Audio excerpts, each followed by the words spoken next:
ओम नमः शिवाय। श्री शिव महापुराण रुद्र संहिता युद्धखंड अध्याय 217। शुक्राचार्य द्वारा युद्ध में मरे हुए दैत्यों को संजीवनी विद्या से जीवित करना। दैत्यों का युद्ध के लिए पुनः उद्योग। नंदीश्वर द्वारा शिव को यह वृतांत बतलाना। शिव की आज्ञा से नंदी द्वारा युद्ध स्थल में शुक्राचार्य को शिव के पास लाना। शिव द्वारा शुक्राचार्य को निगलना। व्यास बोले, उस भयानक तथा रोमांच उत्पन्न कर देने वाले महायुद्ध में भगवान सदाशिव ने विद्वान शुक्राचार्य शुक्र को निगल लिया। यह बात मैंने संक्षेप में सुनी। अब आप उसे विस्तार से साथ कहिए कि शिवजी के उदर में स्थित महायोगी शुक्राचार्य ने क्या किया। शिव की प्रलयकालीन अग्नि के समान जठराग्नि ने उन शुक्र को जलाया क्यों नहीं।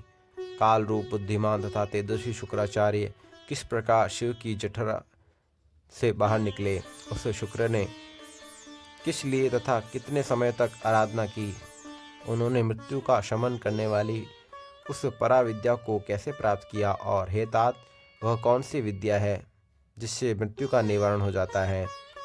देवादिदेव लीला विहारी भगवान शंकर के त्रिशूल से छुटकारा पाए हुए अंधक ने किस प्रकार गणाधिपत प्राप्त किया। हे परम बुद्धिमान तात, कृपा कीजिए और शिवलीलामृत का पान करने वाले मुझको यह विशेष रूप से बतलाइए। ब्रह्मा जी बोले, हे तात, अमित तेजस्वी व्यास जी के इस वचन को सुनकर शिवजी के चरण कमल का स्मरण करके सनत कुमार जी कहने लगे। सनत कुमार बोले, हे महाबुद्धिमान व्यास, आप मुझसे शिवलीलामृत का स्मरण कीजिए। आप धन्य हैं, शिव जी के परम भक्ति हैं और विशेषकर मुझे तो बहुत ही आनंद देने वाली है। जिस समय अत्यंत वज्रव्यूह के अधिपति भगवान शंकर एवं गिरिव्यूह के अधिपति अंधक ने घनघोर युद्ध छिड़ा हुआ था, उस समय सर्वप्रथम बलशाली दैत्य की विजय हुई। और हे मुने, उसके बाद शिव के प्रभाव से प्रमद गणों की विजय हुई। यह सुनकर महान दैत्य अंधकासुर अत्यंत दुखित हुआ और वह विचार करने लगा कि मेरी विजय किस प्रकार होगी। उसके बाद परम बुद्धिमान महावीर तथा अंधक संग्राम छोड़कर शीघ्र ही अकेले शुक्राचार्य के पास गया।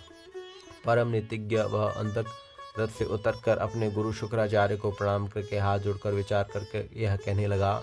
अंधक बोला, हे भगवान, हम लोग आपकी आश्रय लेकर आपको गुरु मानते हैं। सर्वदा विजय पाने वाले हम लोग आज पराजित हो रहे हैं। हे देव, आपके प्रभाव से हम लोग सदैव शंकर, विष्णु आदि देवताओं को तथा अनेक अनुचरों को क्षुद्र तृण के समान समझते हैं और आपके अनुग्रह से सभी देवता हमसे इसी प्रकार डरते रहते हैं जैसे सिंहों से हाथी तथा गरुड़ों से सर्प डरते रहते हैं।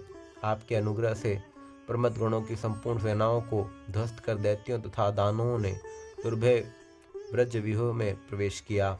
हे भार्गव, हम लोग आपकी शरण में रहकर पृथ्वी के समान सदा अविचल होकर युद्धस्थल में निशंक विचरण करते हैं। हे विप्र, वीर शत्रुओं से पीड़ित होकर भागकर शरण में आए हुए असुरों की तथा मृत दैत्यों की आप रक्षा करें। मृत्यु को पराजित करने वाली महापराक्रमी प्रमद गणों से मार खाकर युद्ध में गिरे हुए उन हुंड आदि मेरे गणों को देखिए।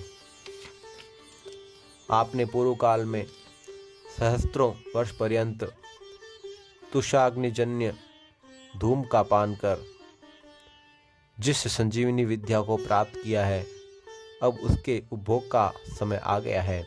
हे भार्गव, इस समय आप कृपा कर सभी असुरों को जीवित कर दें, जिससे सभी प्रमथ आपकी इस विद्या के प्रभाव को देखें। सनत कुमार बोले, इस प्रकार अंधक के वचनों को सुनकर परम वीर वे शुक्राचार्य दुखी मन से विचार करने लगे। मुझे इस समय क्या करना चाहिए, मेरा कल्याण कैसे हो। इन मरे हुए जिन्होंने युद्ध में भाग लिया है, संजीवनी विद्या का प्रयोग मेरे लिए सर्वथा अनुचित है। यह विद्या मुझे शंकर जी द्वारा प्राप्त हुई है, अतः इसका उपयोग शिव के अनुचरों वीर प्रमथ गणों द्वारा रण में मारे गए दैत्यों को जीवित करने के लिए कैसे करूं। किंतु शरण में आए हुए की रक्षा करना सर्वोपरि धर्म है। तब हृदय तथा बुद्धि से विचार कर शुक्राचार्य ने उसकी बात अंगीकार कर ली। इसके बाद शिव के चरण कमलों का स्मरण करके कुछ कुछ हंसकर स्वस्थचित हो शुक्राचार्य ने दैत्यराज से कहा। शुक्र बोले, हे तात, आपने जो कहा सब सत्य है। मैंने सचमुच इस विद्या की प्राप्ति दानवों के लिए ही की है। मैंने सहस्त्र वर्ष पर्यंत तुषाग्निजन्य धूम को पीकर शिवजी की इस विद्या को प्राप्त किया था, जो बद्धगुणों को सर्वदा सुख देने वाली है।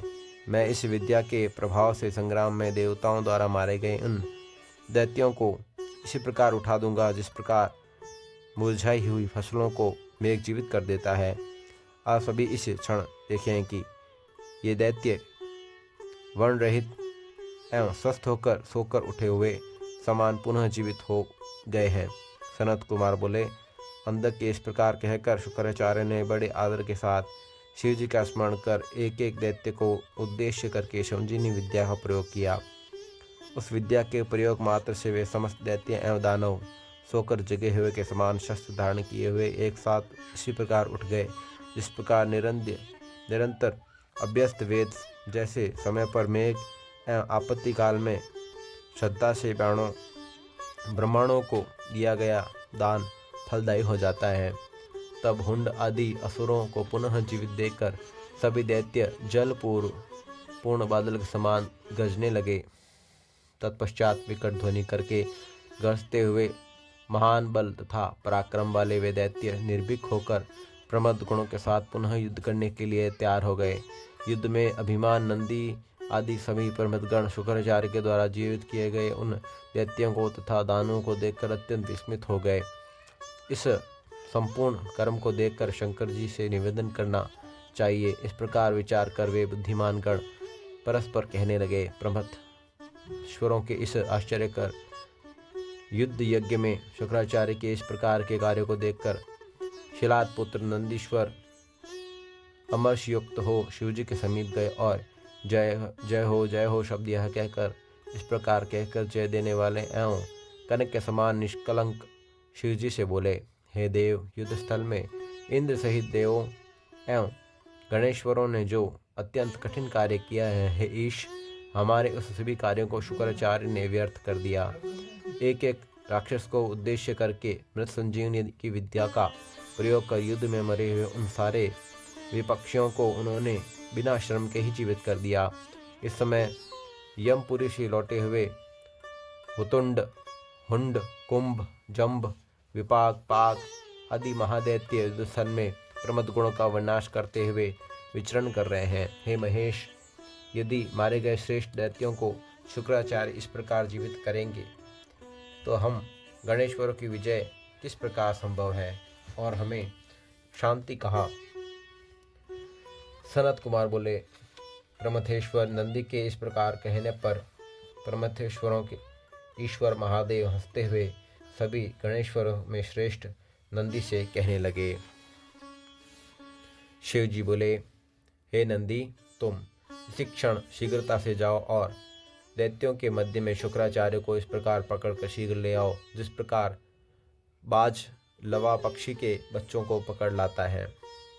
सनत कुमार बोले, शिव जी के द्वारा इस प्रकार कहे जाने पर नंदी सिंह के समान गर्जना करते हुए दैत्यों के सेना को चीरता हुआ उस स्थान पर पहुंच गए जहां भार्गव वंश के दीपक शुक्राचार्य थे। बड़े बड़े दैत्य पाश, खड़ग, वृक्ष, पाषाण, पर्वत आदि शस्त्र हाथ में लेकर उनकी रक्षा कर रहे थे। बलवान नंदीश्वर ने दैत्यों को क्षुब्ध करके शुक्राचार्य को इस प्रकार पकड़ लिया जिस प्रकार शरभ हाथी को पकड़ लेता है।